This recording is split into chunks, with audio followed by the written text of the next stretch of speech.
우리는 이제 느헤미야 후반부 이야기를 시작하고 있습니다. 1장부터 6장까지는 느헤미야가 사명을 발견하고 특별히 발견하는 것뿐만 아니라 그 사명, 예루살렘 성벽을 다시 재건하는 일에 자신의 남은 삶을 헌신하고 그리고 그 성을 이스라엘 민족들과 함께 완성하는 이야기였고, 이제 느헤미야의 후반부 이야기는 다시 한번 이스라엘이 멸망당하기 전 하나님의 은혜 그리고 하나님으로부터 주시는 놀라운 그 복들을 누렸던 그때로 다시 회복되고 그리고 부흥할 수 있게 되어지기를 기대하는 마음으로 시작하는 이야기가 느헤미야의 두 번째 후반부 이야기입니다. 그래서 우리가 지난주에 느헤미야 8장 말씀을 통해서 이제 이스라엘이 어떻게 영적으로 회복되고 그리고 부흥할 수 있는지, 핵심은 뭐였냐면 바로 말씀이었습니다.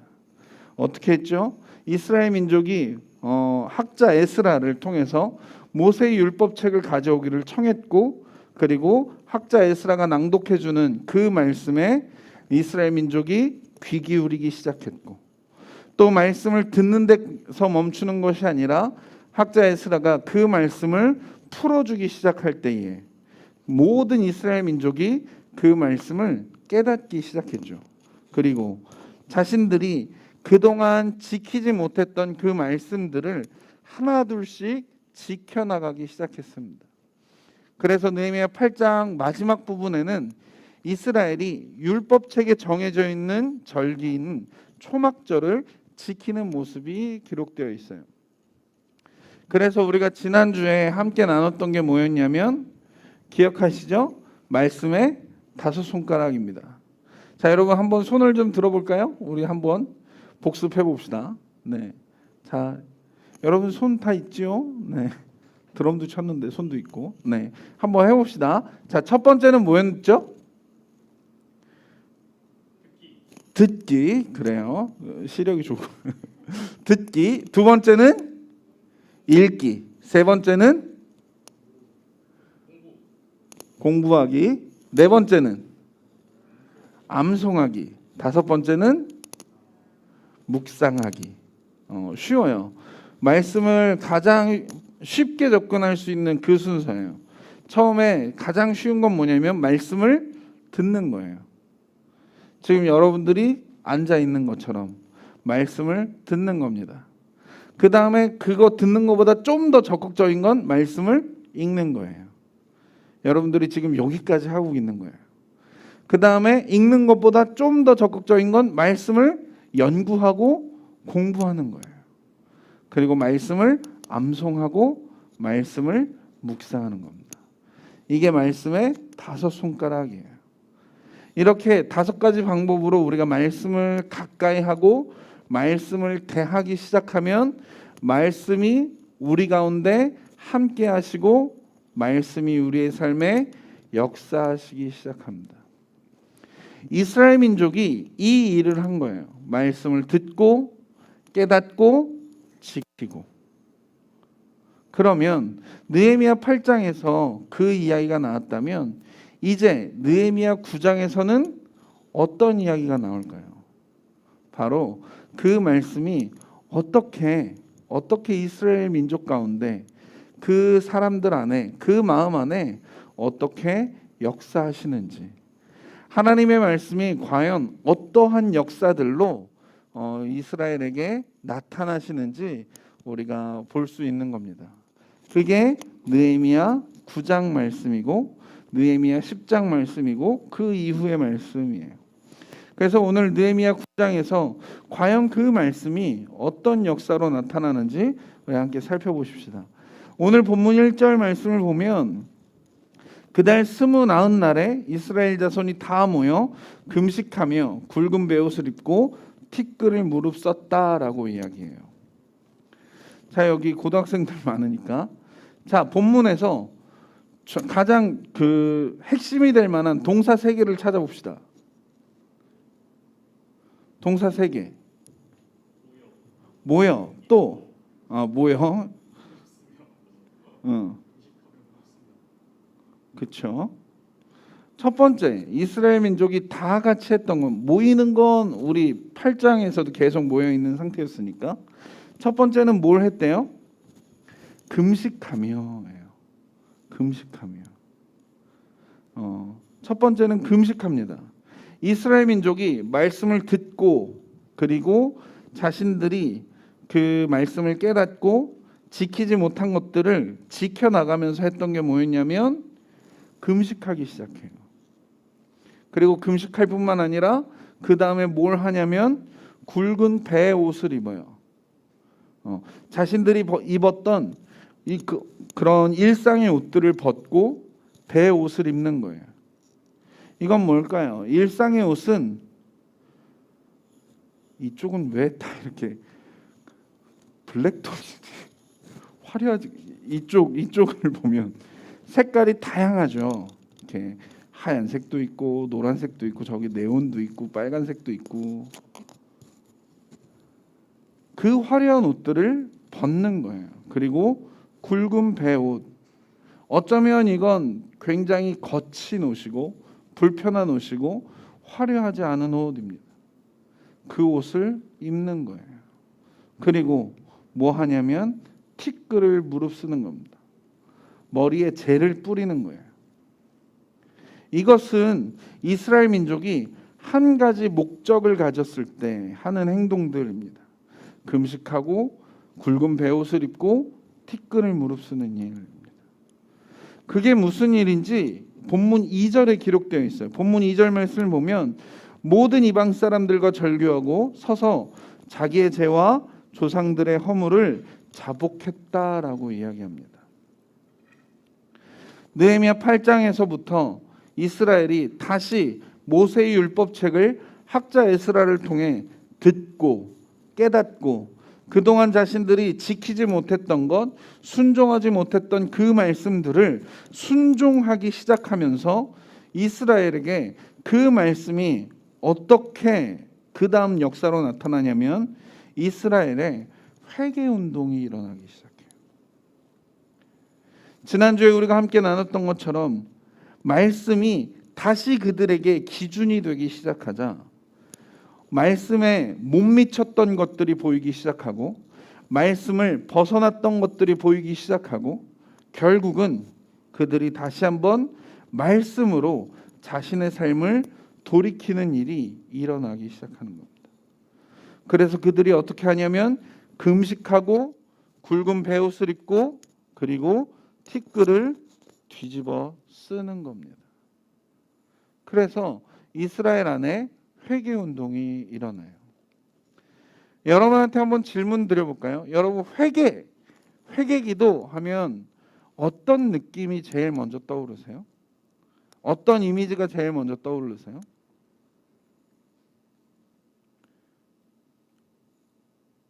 그렇죠. 저하고는 얘기 안 할 테니까. 한번 옆에 있는 사람들하고 한번 나눠볼래요? 나는 회개하면 이게 제일 먼저 빡 하고 떠올라. 가 옆으로 옆으로 오든지 가든지 한번 나눠보실래요? 회개하면 제일 먼저 떠오르는 느낌 아니면 이미지 어떤 게 있나요? 죄. 또 다른 사람. 회개 기도를 안 해보진 않았지. 안 해보진 않았을 거 아니니? 구글에서 회개 기도를 치면 놀랍게도 이미지 검색이 돼요. 그러면 어떤 사진들이 나오냐면 이런 사진들이 나와요.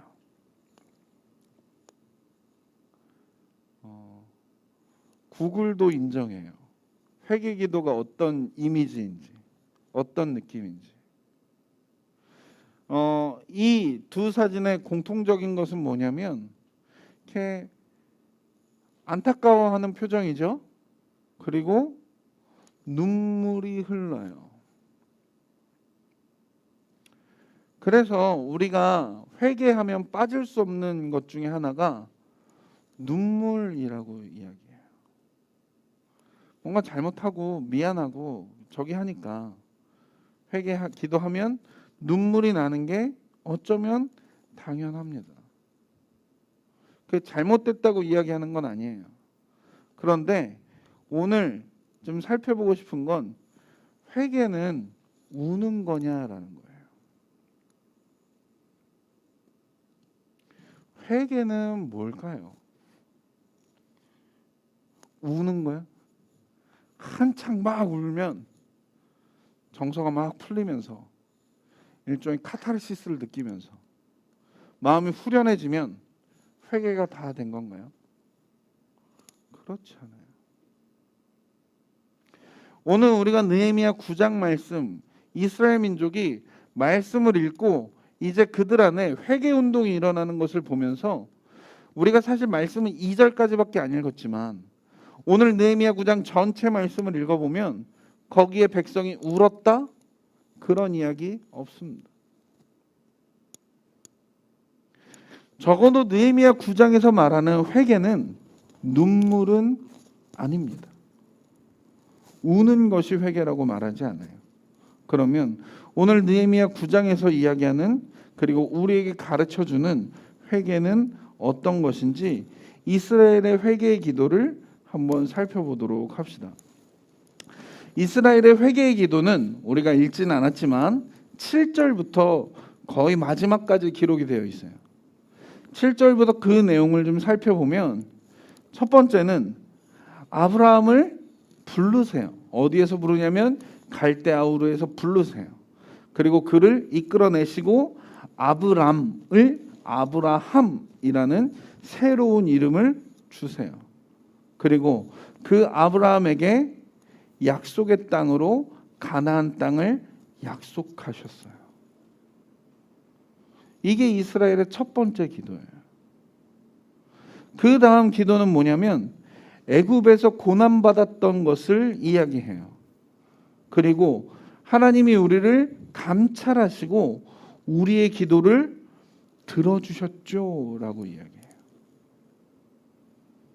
그리고 애굽에서 우리가 고난당했을 때 하나님께서 이적과 기사를 베푸셔서 우리를 그 나라, 그 백성들을 다 치시고 우리를 거기서 건져내셨다라고 이야기해요.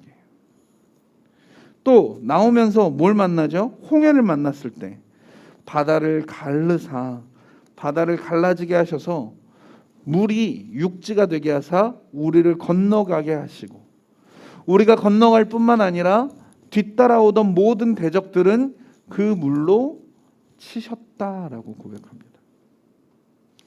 또 계속되는 것은 무엇이냐면 이제 홍해를 건너서 광야로 들어와서는 그 어디로 가야 할지 알지 못할 때 낮에는 구름 기둥, 밤에는 불 기둥으로 우리를 인도하셨다라고 이야기해요. 또 광야에서 굶주릴 때에 양식을 주시고 목마를 때에는 반석에서 물을 내셨다고 이야기합니다. 그리고 나중에 이렇게 쭉 이야기하다가 가나안 땅을 주신 것도 이야기하고 그 다음에는 열방의 손에 넘기셨으나 해요.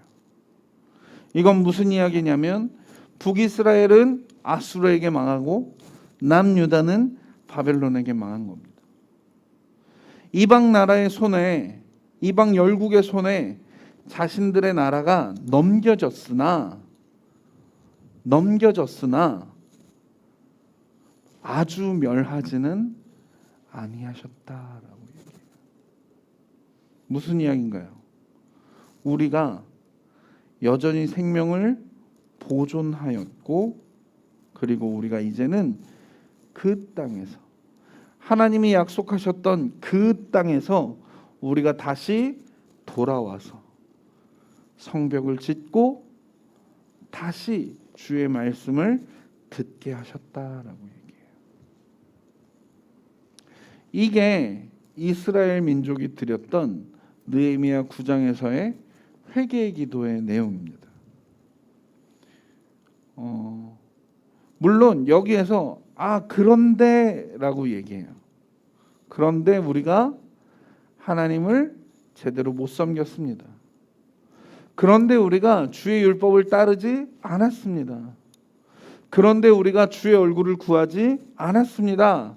라는 자신들의 그 죄가 무엇인지 정확하게 고백하지만 느헤미야 9장의 기도문을 전체를 살펴보면 무엇이냐면 오히려 하나님께 대한 감사의 고백이 더 많아요. 그래서 17절 말씀을 보면 뭐라고 이야기하냐면 그러나 주께서는 용서하신 하나님이라 은혜로우시며 긍휼히 여기시며 더디 노하시며 인자가 풍부하심으로 그들을 버리지 아니하셨나이다. 하나님께 이렇게 고백해요. 하나님은 은혜로우시고 우리를 긍휼히 여겨주셨고 우리에게 더디 노하시고 많이 참았다는 얘기예요. 인자가 풍부하셨다고. 우리를 싹 쓸어버리는 게 아니라 우리를 남기셨다고. 우리가 한번 되돌아볼까요? 말씀이 우리에게 역사하기 시작하자. 이스라엘 민족에게 말씀이 다시 한번 새롭게 역사하기 시작하자 이들이 회개하기 시작해요. 그런데 그 회개할 때 기록되어 있는 사건들을 잘 살펴보면 이스라엘 민족이 하나같이 하나님 앞에 불평했고 원망했던 시간들. 애굽에서 종살이하면서 그들이 불평하고 원망해요. 하나님이 그들을 출애굽시키셨지만 홍해 앞에서 불평하고 원망했어요. 하나님이 홍해를 갈르시고 그 위를 건너가게 하셨지만 건너와서 그들이 불평해요. 왜? 목마르고 배고프니까 불평하고 원망해요.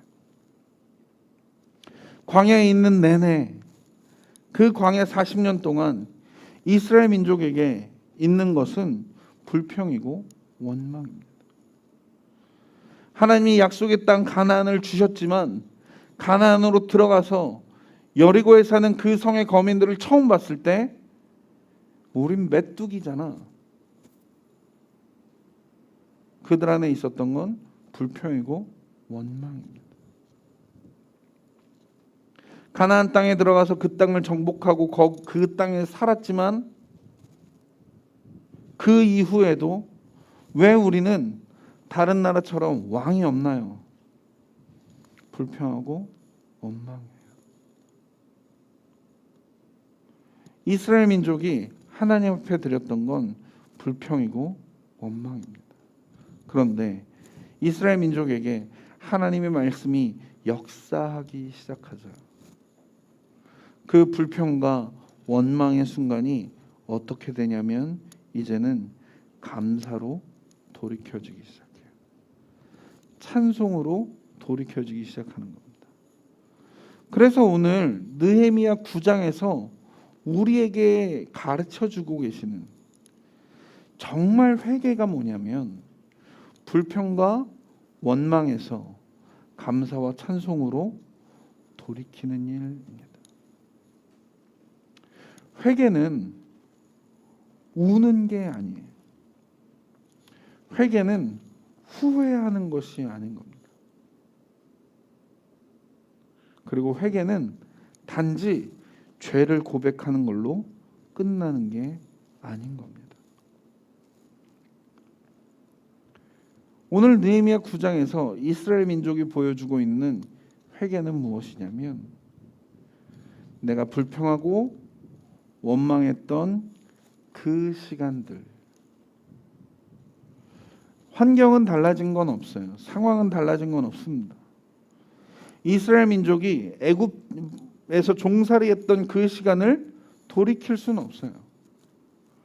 홍해 앞에 가로막혔던 그것을 돌이킬 수 없습니다. 광야에서 굶주리고 목말랐던 그 시간, 그 상황을 되돌릴 수 없습니다. 그리고 아수르에게, 바벨론에게 멸망당한 그것 역시 돌이킬 수 없는 겁니다.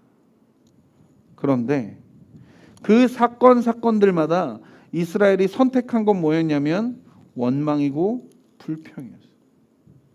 그런데 이제 하나님의 말씀이 다시 이스라엘 민족에게 역사하시기 시작하자 같은 상황을 바라보는 관점이 달라져요.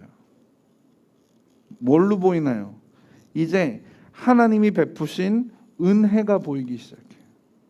그리고 하나님의 도우시는 손길이 보이기 시작하는 겁니다. 그러자 애굽에서 종살이할 때 그 힘듦이 보이는 게 아니라 자신들의 간구를 들으셨던 하나님이 보이기 시작해요. 애굽에서 빠져나올 때 바로가 그 마음을 강팍하게 해서 더 노역이 힘들어졌던 게 기억나는 게 아니라 10가지의 재앙을 애굽에 쏟아부으시면서 자신들을 건져내신 하나님의 손길이 보이기 시작해요. 홍해에 가로막혀서 불안했던 그것이 보이는 게 아니라 홍해를 가르시는 하나님의 역사가 보이기 시작하는 겁니다. 광야에서 굶주리고 배고프고 목마르고 어디로 갈지 알지 못했던 그 시간이 보이는 것이 아니라 낮에는 구름 기둥, 밤에는 불 기둥으로 광야에서 먹이시고 입히시고 마시게 하셨던 그 하나님의 놀라우신 손길이 보이기 시작하는 거예요. 그리고 자신들이 그렇게 하나님의 말씀을 떠나 있었음에도 불구하고 자신들을 아예 멸망시키실 수도 있었지만 자신들을 남겨두신 그 하나님의 은혜가 보이기 시작하는 겁니다. 상황은 달라지지 않습니다. 사건은 달라지지 않아요. 정말 회개가 일어나면 우리가 불평하고 우리가 원망했던 그 사건, 그 상황, 그 환경, 어쩌면 불평하기에 합당하고 원망하기에 충분한 조건이라 할지라도 정말 회개가 우리 안에 일어난다면, 정말 말씀이 우리 안에 역사하시기 시작하신다면 그때 우리로부터 나오기 시작하는 것은 바로 감사이고 찬송입니다. 오늘 느헤미야 9장 말씀에 이스라엘 민족이 자복했다 말과 또 하나 사용되는 것은 뭐냐면 경배했다. 우리가 경배라는 말을 교회에서 참 많이 씁니다. 찬양과 경배. 경배는 하나님이 어떤 분이신지를 고백하는 것이에요. 찬양은 하나님이 하신 일을 고백하는 거예요. 이스라엘 민족이 그 일을 하고 있는 겁니다. 그렇게 회개하기 시작하는 거예요. 하나님이 우리에게 무슨 일을 행하셨는지, 하나님이 과연 어떤 분이신지. 2학기 여러분이 이제 개학하고 한 주 지나고 어떤 친구들은 2주 지났을 친구들도 있고 힘들죠. 쉽지 않죠. 그냥 이 땅, 이 대한민국이란 이 나라에서 학생으로 살아가는 것도 사실은 쉽지 않은데 작년, 올해 이 코로나 상황에서 학교 생활로, 또 누군가는 이제는 입시를 앞둔 수험생으로 이 시기를 살아가는 게 쉽지 않을 겁니다. 유치부 애들도 쉽지 않다 그래요. 그러니까 마음의 위안을 삼아요. 여러분만 힘든 거 아니니까. 여기 있는 이 사람들만 힘든 거 아니고 다 힘들어. 그러니까 괜찮아.